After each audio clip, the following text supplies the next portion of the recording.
이제 성경 말씀 보시겠습니다. 오늘 성경 말씀은 요한계시록 2장 8절에서 11절의 말씀입니다. 요한계시록 2장 8절에서 11절까지의 말씀 봉독하겠습니다. 서머나 교회의 사자에게 편지하라. 처음이며 마지막이요 죽었다가 살아나신 이가 이르시되 내가 내 환난과 궁핍을 알거니와 실상은 내가 부요한 자니라. 자칭 유대인이라 하는 자들의 비방도 알거니와 실상은 유대인이 아니요 사탄의 회당이라. 너는 장차 받을 고난을 두려워하지 말라. 볼지어다 마귀가 장차 너희 가운데서 몇 사람을 오게 던져 시험을 받게 하리니 너희가 10일 동안 환난을 받으리라. 내가 죽도록 충성하라. 그리하면 내가 생명의 관을 내게 주리라. 귀 있는 자는 성령이 교회들에게 하시는 말씀을 들을지어다. 이기는 자는 둘째 사망의 해를 받지 아니하리라. 아멘. 오늘은 소아시아 7교회 중에 두 번째 교회입니다. 서머나 교회의 이야기입니다. 감사한 것은 이 서머나 교회는 소아시아 7교회 가운데 우리가 성경을 보면 5교회는 책망을 받고 2교회가 칭찬을 받아요. 그런데 그 칭찬받은 2교회 가운데 하나가 바로 이 서머나 교회입니다. 우리 성도님들은 때로 이렇게 칭찬받는 교회가 된다. 이것이 얼마나 귀한 것인지 혹시 감이 오시는지 모르겠어요. 그까지 칭찬받는 게 뭐가 중요해? 세상에서 내가 뭔가 큰 것을 이루는 것이 중요하지. 그렇게 칭찬받는 이것이 그렇게 대단한 것인가? 혹시 이렇게 생각하시는 분은 있지 않을까? 이런 생각을 합니다. 근데 우리가 인생을 살면서 가장 귀한 것이 있다라고 하면 마지막 날에 하나님 앞에 칭찬받는 거예요. 이거보다 더 귀한 것은 없다라고 하는 것입니다. 근데 안타깝게도 세상 사람들은 하나님 앞에서 칭찬을 받는 것보다 세상에서 칭찬받는 걸 더 좋아하죠. 세상에서 나를 과시하는 것을 더 좋아하고 남들이 나를 보면서 부러워하는 것을 더 좋아하고 그래서 앞서가는 것을 더 좋아하고 그래서 이것을 얻기 위해서 얼마나 열심히 그렇게 노력을 하면서 달려가는지 모른다는 거예요. 근데 가만히 생각을 해보세요. 우리가 이 세상에 시간이라고 하는 게 얼마나 빨리 지나갑니까? 정말 가면 갈수록 시간이 빠르다는 것을 우리가 절감하고 있지 않습니까? 그래서 우리가 이 세상에서 칭찬을 받는다 할지라도 그것은 일시적인 거라는 거예요. 순간적이고 찰나적인 거예요. 또 기분이 좋다 생각하면 어느 틈엔가 그것이 다 지나가 버리고 마는 거죠. 그래서 잠깐 기쁘고 마는 것이 세상에서의 칭찬이라는 것입니다. 근데 우리의 인생이라고 하는 것, 인간의 존재라고 하는 것을 가만히 생각을 해보면 인간의 존재는 영원히 사는 존재란 말이죠.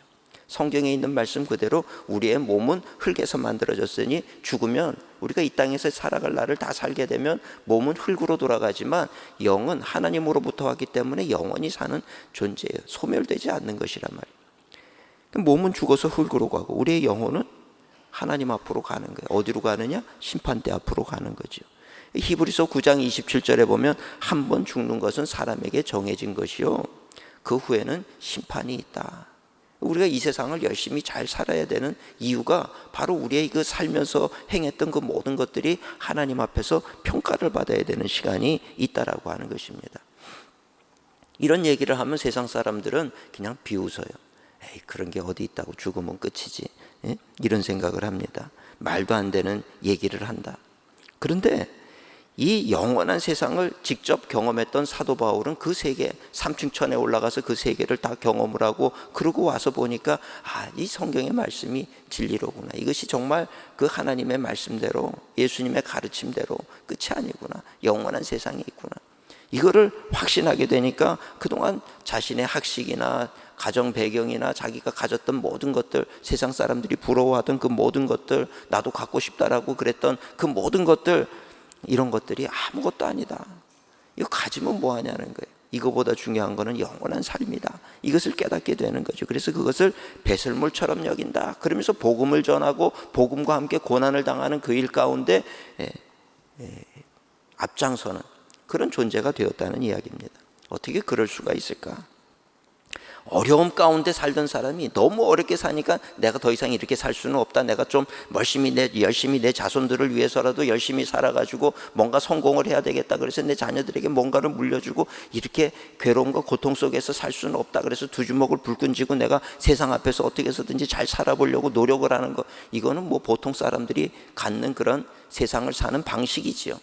근데 오히려 반대로 잘 살고 있던 사람이 이거 아니야 그러고 고난과 핍박을 당하는 삶을 살기 위해서 돌아섰다. 이게 이해가 되십니까? 이해가 안 되는 부분이에요. 어떻게 그럴 수가 있느냐 이 말이죠. 근데 사도 바울은 그렇게 자신이 변화된 삶, 복음과 함께 고난을 당하는 그 삶을 살아갈 수밖에 없는 이유를 설명을 해요. 그것이 무엇입니까? 나는 예수님을 만났다는 거예요. 내가 무시했던 그 예수님, 그런 존재는 없다라고 생각을 하고 거짓이라고 얘기했던 그 예수님, 진짜 살아계시고 부활하신 그 예수님을 만났다는 거예요. 그리고 3층 하늘에 올라가서 천국의 영원한 삶이 어떤 것인지를 직접 봤다는 거예요. 그러고 나니까 이제는 세상 사람들이 그렇게 살지 마라, 그거 어리석다, 그런 거 없다, 이거다 저거다 뭐 얘기를 아무리 해도 사도 바울의 귀에는 그런 얘기가 들어오지를 않는 거예요. 너희들은 그렇게 살지만 너희들이 몰라서 그러는 거야. 그게 다가 아니라는 거죠. 그러고 나서 보니까 이 세상에서 내가 조금 더 잘 살아야 되겠다, 조금 더 많이 가져야 되겠다 이러고 아둥바둥 사는 거, 그 삶이 얼마나 무의미한지요. 심지어는 어리석게까지 여겨지더라는 것입니다. 영원한 삶을 알게 되니까 진짜 가치 있는 삶이 무엇인지를 알게 되는 거예요. 그리고 진짜 가치 있는 삶이 무엇인지를 알게 되니까 이 땅의 것만 바라보고 그것을 추구하며 사는 그것이 얼마나 어리석은지를 깨닫게 되더라는 것입니다. 그래서 누군가가 사도 바울에게 그만하세요, 그렇게 고난당하지 마세요, 쉽게 갑시다, 잘 갈 수도 있잖아요, 좀 이런 상황은 피해갈 수도 있지 않습니까? 그렇게 권면하는 사람에게 맞아, 지금은 상황이 안 좋으니까 내가 조금 쉬었다 갈게. 사도 바울은 그러지 않았다는 거예요. 내가 지금 당하는 고난은 장차 받을 영광에 좋게 비교할 수가 없다. 내가 지금 이 고난을 당하는 이거를 인해서 내가 정말 이 천국에 갔을 때 받게 되는 그 상급에 비하면 내가 이 고난 조금 당하고 순간적으로 고난 당하고 매 몇 대 맞고 그렇게 어려움 당하고, 그렇지만 천국 가서 받게 되는 보상은 어마어마한 거다. 이 귀한 것을 안 하고 사는 것이 지혜로운 것이 아니라 어리석은 것이다. 그런 마음을 가지고 이렇게 설명하는 사도 바울의 모습을 우리는 볼 수 있다는 거죠. 고린도전서 15장에서도 사도 바울이 그래서 하는 얘기가 무엇입니까? 부활이 없다라고 하면, 죽어서 이 세상이 전부라고 한다고 하면 그리스도인들이 가장 어리석고 비참하고 그런 가련한 존재, 그게 바로 그리스도인이라는 거예요. 그러나 반대로 영원한 세상이 있다라고 하면 우리 그리스도인이야말로 이 땅에서 내가 어떻게 살든지 그게 중요한 게 아니라 우리 그리스도인, 내가 하나님을 알고 예수 그리스도를 믿어 구원에 이른 그 그리스도인만큼 복된 존재는 없다라고 하는 거죠. 거기서 한 걸음 더 나아가서 내가 주님을 위해서, 복음을 위해서 고난을 당하는 그 자리에 선다라고 하는 것, 이것은 나중에 이 세상에서 편하게 살던 사람들이 다 너무나도 부러워하고 나도 저렇게 살걸, 그 삶을 부러워하는 그런 존재가 되어질 수 있다라고 하는 이야기입니다. 이런 성경의 신비를 깨닫고 나니까 우리가 하나님 앞에서 칭찬을 받는다는 것, 이것은 단순히 칭찬으로 끝나는 것이 아니에요. 이거보다 더 값진 것은 없어요. 이거보다 더 가치 있는 것은 없어요. 이거보다 더 감사하고 이거보다 더 행복한 일은 없다라고 하는 이야기입니다. 오늘 본문 말씀은 소아시아 7교회 중에 영적으로 부여했던 서머나 교회에 주시는 말씀입니다. 저는 오늘 우리 일상광역교회 모든 성도님들이 서머나 교회처럼 마지막 날에 주님 앞에서 칭찬받는 교회, 칭찬받는 성도님들이 되시기를 주님의 이름으로 축원을 드립니다. 근데 이 칭찬을 받는다는 것은 가만히 있는데 칭찬을 받지는 않아요. 그렇죠? 아무것도 안 했는데 어떻게 칭찬을 받습니까? 악하고 게으른 종이라고 책망을 받게 되는 거죠. 그래서 칭찬받는 교회가 된다라고 하는 것, 칭찬받는 인생을 산다라고 하는 것은 어려움 중에도 잘 견디고 세상을 잘 분별하고 이기는 자가 되어져야 된다라고 하는 이야기입니다. 저는 오늘 서머나 교회 이야기를 통해서 우리가 배우고 따라야 할 두 가지 교훈의 말씀을 잠시 전하고 함께 은혜를 나누고자 합니다. 첫째는 우리가 영적으로 부요한 자가 되기 위해서 힘써야 된다. 영적으로 부요한 자가 되기 위해서 힘써야 된다라고 하는 거예요. 우리가 세상에서 부요한 자가 되려고 애쓰지 말고 영적으로 부요한 자가 돼야 돼요. 많은 사람들은 다 세상에서 부유한 자가 되기 위해서 얼마나 열심히 노력하면서 전력 질주하고 있는지 몰라요. 그런데 진짜 부유함이라고 하는 것은 내가 세상에서 노력을 해서 내가 세상적인 것을 많이 갖는 것, 이것이 부유함 아니에요. 그거 많이 가져봐야 내가 만족하느냐? 그렇지 못하다라고 하는 거예요. 오히려 영적으로 부유해질 때 나는 내가 세상에서 남들만큼 그렇게 많은 것을 가지지 못했다 할지라도, 내가 그렇게 풍요를 누리지 못한다 할지라도 내 마음속에는 아쉬울 것이 하나도 없어요. 진정한 부요함이 무엇인지를 깨닫게 되는 거예요. 그 부요함 가운데 만족하며 살아갈 수 있는 것, 이것은 내 안에 영적인 부요함이 있게 되어질 때만이 누릴 수 있는 축복이라는 이야기입니다. 인간이라고 하는 존재는 신기한 존재예요. 그저 작은 존재예요. 비행기를 타고 높은 곳에 올라가서 이렇게 내려다보면 사람이라고 하는 존재는 보이지도 않아요. 그렇게 작은 존재예요. 근데 신기한 게 뭔지 아십니까? 이 사람의 속은요, 우주를 다 품어 안을 만큼 크다는 거예요. 마치 블랙홀과 같아요. 인간의 욕망이라고 하는 것, 내가 채워도 채워지지 않는 블랙홀과 같은 것이 우리 인간의 마음이라고 하는 것입니다. 그래서 내가 조금만 가지면 내가 만족하겠다, 가져보세요. 만족이 됩니까? 그 순간뿐이에요. 또 지나게 되면 우리는 이내 또 다른 것을 갈망하게 되어 있는 존재라는 것입니다. 이 세상 모든 것을 다 갖는다 그래서 내가 만족할 것 같습니까? 그렇지 않다는 거예요. 이내 또 실망하고 또 다른 뭔가를 추구하고 그것을 얻어내려고 그러고 사는 그런 모습들을 우리가 보게 된다는 이야기입니다. 세상의 모든 권력과 부귀와 영화를 다 가지면 만족하고 살 것처럼 보입니까? 보이기는 그렇게 보일지 모르겠어요. 그러나 실상은 그렇지 않다는 거예요. 우리는 지난 주간에 비통한 뉴스를 들었어요. 우리 서울시장이 스스로 목숨을 끊었어요. 저는 정치적인 선호도와 상관없이 그 소식을 들으면서 참 안타까운 마음을 가졌습니다. 일견 보면 강하고 단단한 사람처럼 보여졌어요. 근데 무엇이 도대체 저 사람을 저렇게 극단적인 결론에 이르게 했을까? 세상적으로 다 가진 사람이었어요.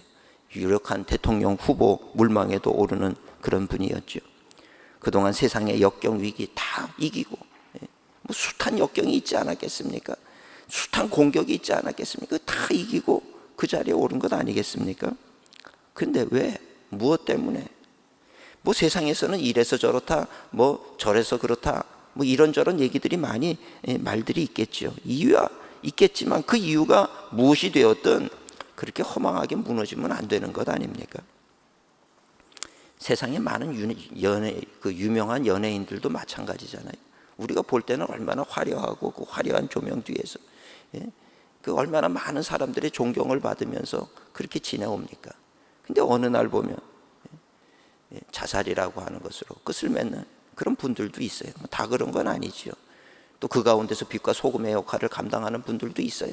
그런데 그러지 못한 분들도 있고, 누구는 이렇게 멋지게 인생을 살고 세상에서 본이 되고 섬기고 나누고 그렇게 많은 사람들에게 유익이 되는 삶을 사는가 하면, 또 반면에 한순간에 극단적인 결론에 이르게 되는 그런 연예인들도 많이 있더라는 거예요. 도대체 차이가 무엇일까? 이 속이 허전하다는 거예요. 술로 달래보려고 해도 채워지지 않는 거지요. 이래도 안 되고 저래도 안 되고, 뭔가 극단적인 것에 이렇게 사느니 이게 사는 게 아니다. 괴로운 문제도 있겠죠. 그렇다고 해서 그것이 목숨을 끊을 만큼 그렇게 큰 문제냐 하면, 목숨을 끊을 만큼 그렇게 큰 문제라고 하는 것은 세상에 없어요. 저는 지금 사람들을 비난하는 것이 아닙니다. 제가 드리고 싶은 말씀은 모든 인간은 이렇게 다 약한 존재라는 거예요. 약한 존재. 근데 이렇게 나의 약함이 세상적인 것들로 채워질 수 있느냐? 채워지지 못해요. 세상적인 걸 갖는다고 해서 내가 단단해지고 강해질 수 있느냐? 그렇지 못하다는 것입니다. 아무리 고급진 것으로 내 몸을 치장한다고 해서 내가 단단한 존재로 서 있을 수는 없다는 거예요. 하나님이 붙들어 주시지 않는다라고 하면 우린 그 누구도 내일을 장담할 수 없는 존재가 바로 우리 인간이라는 존재라는 이야기입니다. 오늘 우리 사랑하는 성도님들, 세상 속에서 단단한 존재로 설 수 있기를 주님의 이름으로 축원을 드립니다. 우리가 인생을 살면서 실상 필요한 것은 내가 단단한 존재로 서는 거예요. 그러면 어떤 위기가 닥쳐와도, 어떤 바람이 불어도, 어떤 외풍이 불어도 흔들리지 않을 수가 있는 거예요. 그리고 내가 가야 할 길, 바른 길을 걸어가는 존재가 될 수 있다라고 하는 것입니다. 그런데 이런 삶은 외적인 풍요로부터 오는 것이 아니라 내적인 풍요로부터 오는 거죠. 이 내적인 풍요로부터, 즉 하늘로부터 부어지는 영적인 충만함이 없이는 우리 내적인 풍요함을 누릴 수가 없다는 거예요. 블랙홀처럼 깊은, 채워도 채워지지 않는 이 욕망이라고 하는 거예요. 이것을 채울 수 있는 것은 우주를 넣어도 안 채워져요.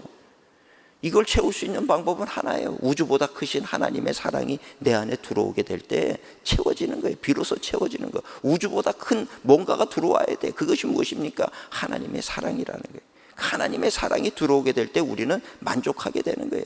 그제서야 끝이 나는 거예요. 하나님의 사랑이 채워지지 않는 사람은 영원히 갈망을 하면서 저거를 내가 저 높이에 올라가면 만족하겠지. 올라가 봐도 아무것도. 또 다른 목표를 가지고 조금 더 올라가 보자. 조금 더 올라가 보자. 올라가 봐야 아무것도 없어요.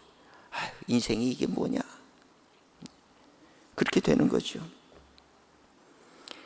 내적인 충만함이 없는 삶. 여기가 비어 있어. 늘 외적으로 많은 것을 채워도요. 우리 어렸을 때 먹던, 지금은 없는 것 같아요. 공갈빵이라고 있지 않습니까? 공갈빵 아시죠? 희만해. 속이 다 채워져 있는 줄 알고 딱 잡는 순간 바사삭 다 부서지면서 속은 다 텅텅 비어 있잖아요. 우리 인생이 마치 공갈빵 같이 그냥 겉으로만 부풀려져 가지고 그런 인생들이 얼마나 많은지 모른다는 것입니다. 오늘 본문은 이 서머나라고 하는 지역에, 터키에 있는, 지금은 터키의 이즈미르라고 하는 도시입니다. 거기에 이제 성지순례를 가볼 수가 있는데 터키의 세 번째 도시예요. 큰 도시입니다. 에게해 지역의 가장 큰 항구 도시고요. 우리가 잘 아는 일리어드라고 하는 유명한 소설을 쓴 호머라는 시인의 고향이기도 합니다. 유명한 역사학자 키케로는 얘기하기를 아시아에서 가장 발전하는 도시 중 하나다.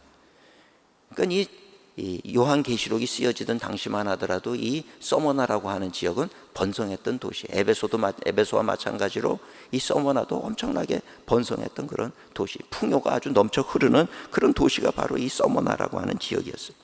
그런데 그런 풍성한 지역에 있는 교회, 서머나 교회는 아주 궁핍하고 가난하고 어렵고 환난과 핍박이 끊이지 않는 교회가 서머나 교회였다는 거예요.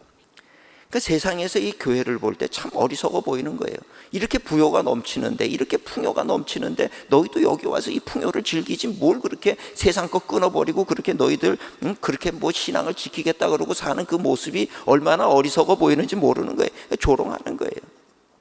황배를 숭상하고 그리고 그저 그냥 이 세상 사는 방식대로 살아가면 너희들도 교회도 다 유익되고 좋을 텐데 뭐 그렇게 거기 세상을 끊어버리고 너희들이 옳다고 그렇게 사느냐 이 얘기죠.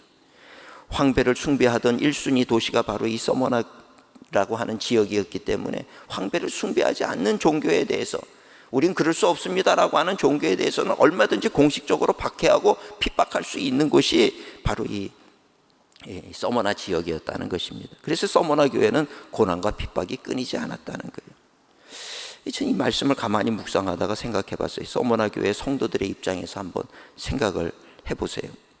이들이 세상을 부러워하지 않고 예수님을 잘 따르는 그런 성도가 되고자 결단했단 말이죠. 그래서 이들은 세상의 풍요나 즐거움, 이게 왜 싫었겠습니까? 다 좋지요. 그런데 그럼에도 불구하고 이것을 참아낸 거예요. 우리는 그런 것을 보는 존재가 아닙니다. 영원한 세상을 바라보면서 삽니다. 그리고 예수님을 따르는 일에 최선을 다하는 거예요. 복음 전하지 말라 그래도 복음 전하고 살아야 됩니다. 구원받아야 됩니다. 이 세상의 물질적인 풍요와 그런 것을 다 반대하고 그렇게 살았다라고 하면 적어도 우리 생각에는, 일반적인 상식에는 말이죠, 이 땅에서 세상 사는 사람들보다 더 부유하게 잘 살아야 되는 거 아니야? 하나님의 축복 가운데 더 잘 살아야 되는 것 아니겠습니까? 아니면 명예라도 주어져야 되는 것 아니겠습니까? 아니면 그것도 아니면 내가 칭찬은 못 받더라도 고난이나 핍박이나 조롱 이런 것은 없어야 되는 것 아니겠습니까?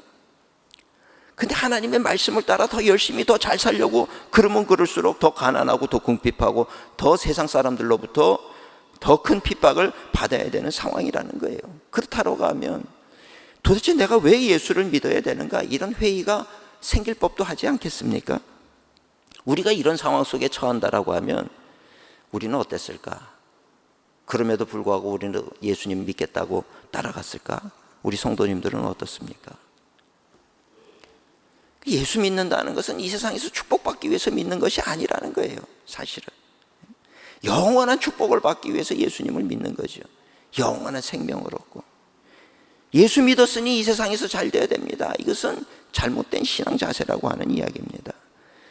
잘 살 수도 있고 못 살 수도 있고 어려울 수도 있고 궁핍할 수도 있고, 이 세상에서의 삶과 우리의 신앙은 무관한 거라는 얘기예요.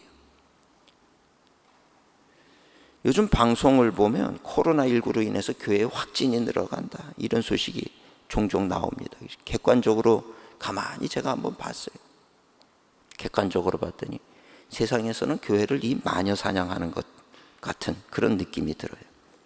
마녀 사냥이라는 표현을 쓴 것은 공평성이나 어떤 분명한 한계가 없다는 거예요. 그냥 너 그러면 그냥 두들겨 맞는 거죠. 통계가 나왔는데 통계적으로 제가 보니까 교회에서 확진자가 나온 것은 전체 확진자 가운데 1.8%밖에 안 돼. 전체 인구의 1.8%가 아니라 확진자 중에 1.8%가 교회에서 감염된 사람들이. 물류센터, 콜센터, 방문 판매, 클럽, 운동시설, 병원, 식당, 이런 것보다 적은 수치라는 거예요. 그럼에도 불구하고 교회에서만 모임을 못하게 하는 거예요. 못하게 하는 것에서 그치면 좋은데 벌금까지 부과한대. 300만 원까지. 여전히 극장, 유흥시설, PC방, 학원, 동호회, 동창회, 커피숍, 식당 뭐 이런 곳에는요 여전히 사람들이 일주일 내내 바글바글. 왜 거기는 뭐 코로나가 피해갑니까? 근데 뉴스를 보니까 수천 명이 출석하는 교회에 확진자가 생겼다. 근데 실제 검사를 해보니까 1명, 2명 외부에서 걸린 사람이 들어오는 거예요. 그 다 조사를 해봤더니 없어. 그 사람 하나야. 그거는 교회 확진자가 온 것이 아니라요 외부에서 걸려서 들어온 사람 아닙니까? 그런데 뉴스에 내보낼 때는 수천 명 교회 성도에 확진자가 생겼다 그러면은 일반적으로 듣기에 무슨 느낌이 드냐면, 야, 교회에서 또 수천 명이 나왔나 보다, 확진자가. 이렇게 생각이 드는 거죠. 근데 그런 거에 대해서 검사해 보니까 다 멀쩡하고 1명만, 그 사람 한 사람, 외부에서 걸려서 온 그 사람 한 사람입니다. 이런 보도 들어본 적이 없다는 거예요. 그냥 아니면 말고 해. 그러고서는 교회에 무슨 마치 전염병 집단인 것처럼 그렇게 얘기하고 있는 모습을 들을 때, 야, 참 이 공평하지도 못하고 형평성이 어긋난다. 근데 왜 교회에서만 벌금까지 물리고, 이게 과연 옳은 그런 지침일까? 시민들은 그런 뉴스를 보면서 교회를 비난하기 시작을 하는 거죠. 궁금한 것이 있었어요. 이런 비난의 소리, 교회를 궁지로 모는 이런 소리를 들었을 때 우리 성도님들은 어떤 생각을 하실까? 어떤 분들은 안타까워하는 분이 있어요. 왜 교회만 가지고 그러나? 또 어떤 분들은 더 나아가서 분노하는 분도 있어요. 아니, 어떻게 뉴스가 이렇게 교회를 핍박할 수 있어? 교회가 가만히 있으면 안 됩니다, 이러는 분들도 계세요. 또 반면에 어떤 분이냐면 세상의 편에서 교회가 그러면 안 된다고, 이럴 때는 교회가 절제해야 된다고, 세상 이야기가 옳다고 세상 편에 서는 분들도 있더라는 거예요. 뭐 세상 편에 설 수도 있겠죠. 교회가 조심해야 된다는 말 자체가 틀린 얘기는 아닙니다. 그런데 그 동기가 교회를 비난하는 대열에 들어가서는 안 된다는 거예요. 왜 자기는 교회를, 나도 성도면서 왜 교회를 비난하는 자리에 서는 이유가 도대체 뭘까? 이런 핍박과 세상의 조롱을 나는 듣기 싫다, 이런 거 아니겠어요? 내가 기독교인이기 때문에 칭찬을 듣고 싶지, 내가 세상으로부터 비난을 듣고 싶지 않으니까 세상 얘기에 더 관심을 갖는 거예요. 교회가 그러면 안 된다는 거예요. 실상을 잘 알지도 못하면서 그런 얘기를 한다는 거예요. 교회가 잘못하는 것이 있다 그러면 당연히 비난을 받아야 되는 것이 맞죠. 우리 성도님들은 아시다시피 저희 일산광림교회는 정부의 방역 지침을 누구보다 잘 따르는 교회입니다. 하지 말라 그러면요, 저처럼 순종 잘하는 사람 없어요. 그냥 바로 안 해. 오늘 2부 3부 성가대도 없어요. 우리는 그냥 솔리스트로 대체합니다. 하라는 것 전 지켜요.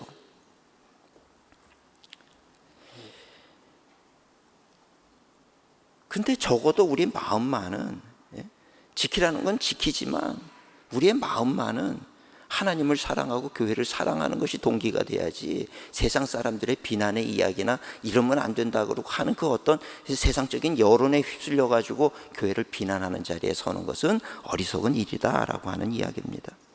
저는 요즘에 요한계시록을 제가 연구하면서 이기는 자가 된다라고 하는 것이 참 중요하다라고 하는 것을 깨닫게 되는, 이기는 자가 되어야 된다. 근데 이기는 자가 된다라고 하는 것이 무엇을 의미하는 것인가?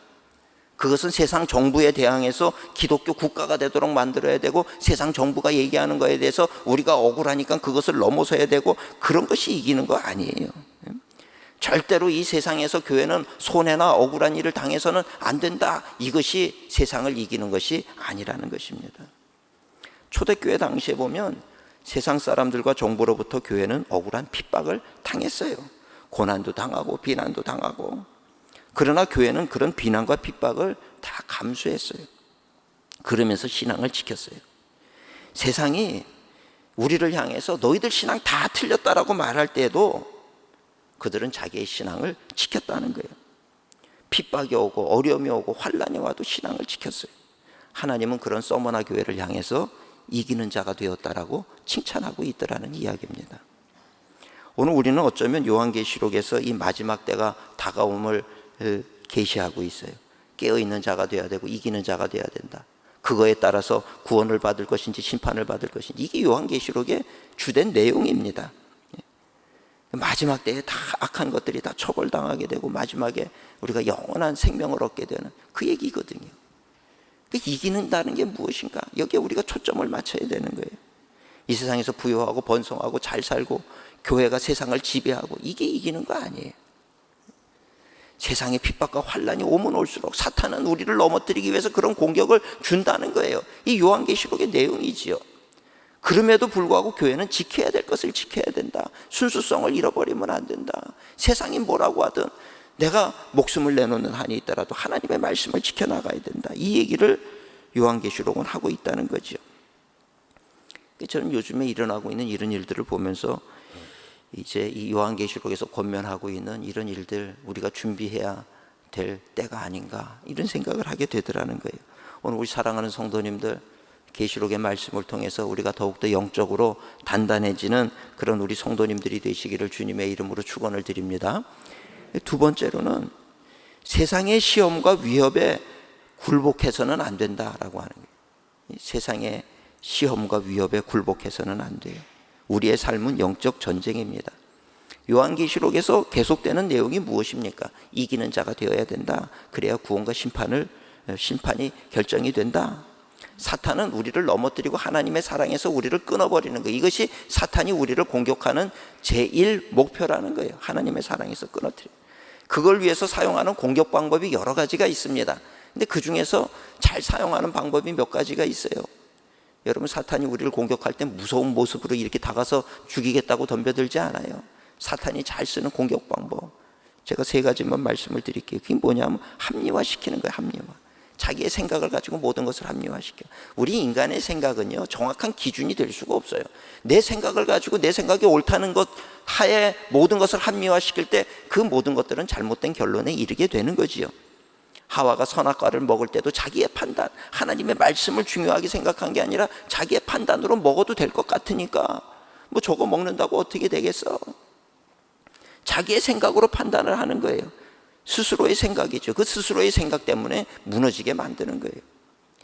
사탄은요, 때로 하나님의 말씀을 보면 말도 안 되는 것 같은 것을 우리에게 요구하실 때가 있다는 거예요. 여리고성을 무너뜨릴 때도 돌아라. 이 도는 게 무슨 상관이 있어요? 말도 안 되는 것처럼 보여. 이런 거를 틈타가지고 사탄은 우리에게 늘 합리화시키는 거예요. 야, 그런다고 무너지냐? 하지 마. 그 바보 같은 짓이야. 예수님 믿으면 구원받는다. 아니, 내가 죄가 많은데 어떻게 구원받습니까? 사탄은 또 얘기하는 거예요. 그거 봐, 네 생각이 옳아. 그래가지고 구원받는 거 아니야. 늘 합리화를 통해 가지고 하나님의 말씀을 부정하게 만드는 거, 이 합리화라고 하는 거, 우리 성도님들 합리화시키지 마세요. 하나님의 말씀이 예스면 예스고 노면 노은 거예요. 그걸 통해서 하나님 죄를 짓게 만들고 하나님의 사랑에서 떨어지게 만들고, 또 하나는 하나님의 말씀에 철저한 것을 맹신이라고 생각하게 만드는 거예요. 맹신. 자존심이 상해. 나는 그렇게 맹목적으로 믿는 사람이 아니야. 나는 지성이냐, 나는 교양이냐, 나는 그렇게 하나님의 말씀이 그렇다고 해서 무조건 따르지 않아. 그런 것을 맹신으로 취급해버리게 만드는 거예요. 결국은 자기가 하고 싶은 대로, 자기가 지키고 싶은 대로, 내가 복음을 만들어서 그냥 내가 하고 싶은 대로 살아가는 거예요. 그러면서도 자기는 신실한 그리스도인이라고 생각을 하고 자기는 교양 있는 그리스도인이라고 생각을 하고 살아가는 사람들이 얼마나 많은지 모른다는 것입니다. 그 다음에 또 하나의 방법이 세상과 잘 어울리게 만드는 거예요. 세상과 좋은 게 좋은 거 아니냐, 세상과 잘 어울려. 그러다 보면 어떻게 됩니까? 하나님의 말씀보다 늘 세상의 이치를 따르게 되어 있는 거 아니겠습니까? 좋은 상황이면 그냥 거기에 어울려서 좋은 상황이니까 먹고 즐기고 놀자. 나쁜 상황, 핍박의 상황이 닥치면 지금은 상황이 안 좋으니까 내가 예배도 드릴 수가 없고, 지금은 상황이 안 좋으니까 지금은 멀리 피해 있어야 될 것 같고, 이러면 이래서 안 되고 저러면 저래서 안 되고, 결국 우리는 하나님을 믿는 신앙에서 떨어져 나가는 거예요. 이거를 성경에서는 뭐라고 얘기하는지 아십니까? 배교라고 얘기하는 거예요. 배교. 요한계시록을 공부하다 보니까요, 이 배교가 뭔지 아십니까? 진짜 교회와 가짜 교회가 나오는 거예요. 세상을 따르고 자기들의 생각이 옳다고 생각하는 교회 같은데 실상을 들여다보니까 가짜 교회더라는 거죠. 이 배교라는 거예요. 자기를 합리화시키고 세상의 이치를 따르고 좋은 게 좋다는 식으로 내가 복음을 만들어서 따라가는, 그게 뭔지 아십니까? 그게 배교라는 거예요. 다른 건 뭐 어떤 순교의 그 죽음 앞에서 내가 예수님을 믿습니다, 안 믿습니다, 이런 차원의 배교가 아닌 거예요. 우리 사랑하는 성도님들, 누차 말씀드리지만 무슨 일이 있어도 나는 하나님의 말씀을 내 삶의 제1 원칙으로 삼고 살겠다는 그런 결단이 없다라고 하면, 그 누구도 세상의 유혹과 시험 앞에서 이길 수 있는 사람은 없다라고 하는 거예요. 오늘 우리 성도님들, 내가 내 중심을 잡지 않고 그저 되는 대로 살겠습니다 그러면서 세상을 이길 수 있다고 생각하면 그것이야말로 사탄의 생각에 물들어 있는 거예요. 절대로 이길 수 없어요. 우리 사랑하는 성도님들, 내 앞에 어떤 상황이 펼쳐진다 할지라도 나는 하나님의 말씀이 법이라고 생각합니다. 이 하나님의 말씀을 내 삶의 제1 원칙으로 삼고 살겠습니다, 이렇게 결단할 수 있는 우리 성도님들이 되시기를 주님의 이름으로 축원을 드립니다. 오늘 서머나 교회에 닥쳐온 시험은 핍박이었어요. 핍박. 10절에 보니까 마귀 사탄의 공격은 이 성도들로 하여금 감옥에 갇히게 만들고 순교하게 만드는 거였어요. 참으로 무서운 상황이 아닐 수가 없습니다. 만약 우리에게도 이런 상황이 닥친다면 배교하지 않고 끝까지 신앙을 지킬 수 있는 사람이 몇 명이나 될까? 감사하게도 서머나 교회는 이런 위기에도 굴복하지 않았다는 거예요. 그래서 순교자의 전통을 이어가는 교회가 됐어요.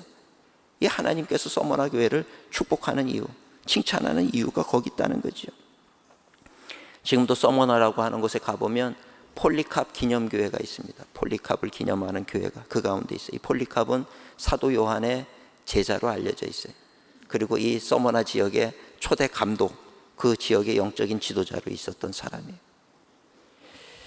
당시가 이 핍박을 하던 그런 시절이었기 때문에 폴리캅이 어느 날 꿈을 꾸게 되는데, 자기가 베고 자던 이 베개에 그냥 불이 붙는 그런 환상인지 꿈인지를 보게 되는 거예요. 그 폴리캅이 지도자니까 그 당시 정부에서는 이 지도자를 잡으려고 얼마나 애를 씁니까? 어느 날 결국에는 이 폴리캅이 잡혀가게 된 거예요. 잡혀서 이제 죽음에 처해야 되는, 화형에 처해야 되는 그런 위기 가운데 처하게 되는 거죠. 이랬을 때 그 지방 총독이 폴리캅에게 권유하는 내용입니다. 그리스도를 부인하는 것이 뭐 그리 어려운 일입니까? 그냥 부인하시라고. 그럼 내가 너의 목숨을 살려주겠다. 부인해라. 그게 뭐 그렇게 어려운 일이라고. 이게 세상 사람들의 생각이에요. 목숨을 잃을 수도 있어, 죽을 수도 있어, 생명을 잃을 수 있단 말이야. 그런데 너의 신앙을 고집해? 이것처럼 어리석고 무식하고 말도 안 되고 이렇게 정말 맹목적이고 이렇게 맹신하고 이런 일이 있을 수가 없다는 거예요. 얼마나 바보스럽게 보이겠습니까? 그러니까 한다는 얘기가, 한 번만 그저 부인해. 나도 당신 죽이고 싶지 않아. 존경받는 사람인데 살아서 더 큰일 해야지.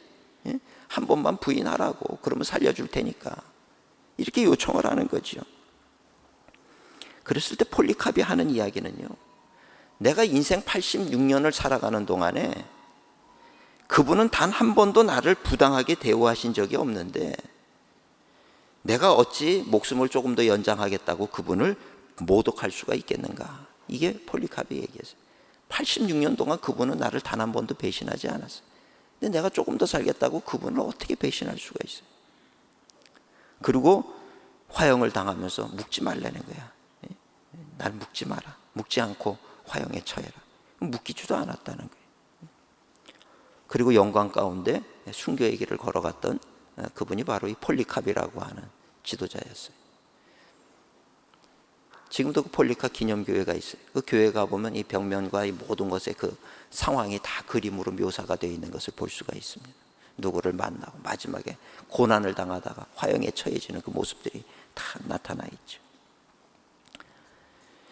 오늘 그런 어려움과 고난 속에서도 예수님을 부인하지 않았던 서머나 교회 성도들의 모습은 이 시대를 살아가고 있는 우리들의 모습과는 어찌 보면 너무나도 대조적인 모습이 아닐 수가 없다는 거예요. 우리는 조금만 손해가 돼도 시험 들었어요. 조금만 고난이 와도 시험 들었어요.